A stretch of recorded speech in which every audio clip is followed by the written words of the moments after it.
Isang napakagandang laban sana kagabi, ano? And isang Rider 150 na second generation ang nag-anga sa atin kagabi. Ay ano, putan po rin. At ngayon, hindi siyempre pinagbigyan na ating Arwan yan. Hindi po pwede makakalampas kay Arwan yan. Tingnan niyo naman guys, inilampasok, kinta pa lang.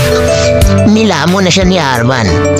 Umpisa pa lang kasi guys, kinuhita niya kami. Tapos, sinasagad niya yung throttle niya, yung ginanan siya. Ngayon, pinagbigyan ko sa atuwiran. And yun, inilampaso at pinahiya ni Arwan. Masarap ba ang alikambupoy? Sayang lang kasi yung ating cameraman hindi niya nakuha na maganda kasi hindi ko alam kung hindi niya napansin na hindi nakatutok dun sa driver yung camera, no?